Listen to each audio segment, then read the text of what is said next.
ఈరోజు మనము 2026 సంవత్సరం జనవరి నెల 11వ తేదీ నుంచి 20వ తేదీ వరకు వృశ్చిక రాశిలో జన్మించినటువంటి వారి యొక్క గ్రహస్థితులు ఎలా ఉన్నాయి, రాశి ఫలితాలు ఎలా ఉండబోతున్నాయి, రోజువారీ ఫలితాలు ఎలా ఉంటాయి, ఒకవేళ ఏదైనా చిన్న ప్రతికూలతలు కనుక ఉంటే ఇటువంటి పరిహారాలు పాటించాలి మొదలైనటువంటి అన్ని విషయాలు కూడా మనం ఈ వీడియోలో తెలుసుకుందాం.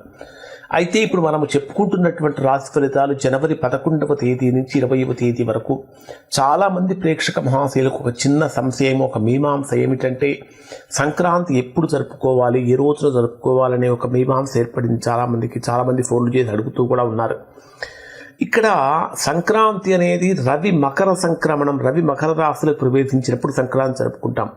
14వ తేదీ మధ్యాహ్నం 2:44 రవి మకర రాశిలో ప్రవేశిస్తాడు. కాబట్టి 14వ తేదీన మాత్రమే మనం సంక్రాంతి పండుగను జరుపుకోవాలి. అంటే 13వ తేదీ భోగి, గోదా కళ్యాణము ఉంటాయి, 14వ తేదీ మకర సంక్రాంతి ఉంటుంది, 15వ తేదీ వచ్చేటప్పటికి మనకు కనుమ పండుగలు ఉంటాయి. అంటే ప్రధానమైనటువంటి పెద్ద పండుగలన్నీ కూడా ఉంటాయి. ఆ తర్వాత 15వ తేదీ నుంచి మనకు ఉత్తరాయణ పుణ్యకాలం కూడా ప్రారంభమవుతుంది. అంటే 14వ తేదీ మధ్యాహ్నం నుంచి ఉత్తరాయణ పుణ్యకాలం కూడా ప్రారంభమవుతుంది. 16వ తేదీ మాస శివరాత్రి, 18వ తేదీ చొల్లంకి అమావాస్య, 19వ తేదీ నుంచి మాఘమాసం కూడా ప్రారంభమవుతుంది.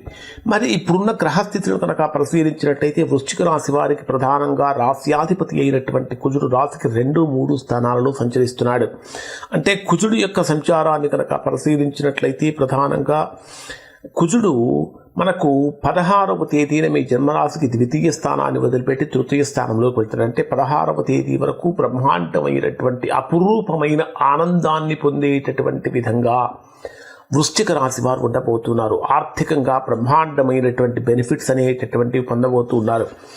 ఎందుకంటే గ్రహాలు మొత్తము కూడా 2, 3 స్థానాలలో సంచరించేటప్పుడు జీవితంలో కీలకమైనటువంటి మలుపులు తీసుకొచ్చేటటువంటి కాలంగా మారుతూ ఉంది. 2వ స్థానం అంటే ధనస్థానము, కుటుంబ స్థానము, వాక్స్థానము. ఈ ధనస్థానంలో, కుటుంబ స్థానంలో, వాక్స్థానంలో సంచరించేటటువంటి గ్రహాల యొక్క ప్రభావంతో ఆర్థికంగా బలోపేతం అవుతూ ఉంటారు. అలానే రవి కూడా మీ జన్మరాశికి దశమాధిపతి అయిన రవి 3వ స్థానంలోకి ప్రవేశించినప్పుడు ఉద్యోగపరంగా ఏర్పడిన సమస్యలన్నీ కూడా తొలగిపోతాయి. ఉద్యోగపరమైనటువంటి శుభవార్తలు కూడా వినే అవకాశం కనిపిస్తూ ఉంటుంది. ఆనందానికి అంటే హద్దు లేదు అనేటంత గొప్ప ఆనందాన్ని పొందే అవకాశం ఏర్పడుతూ ఉంటుంది.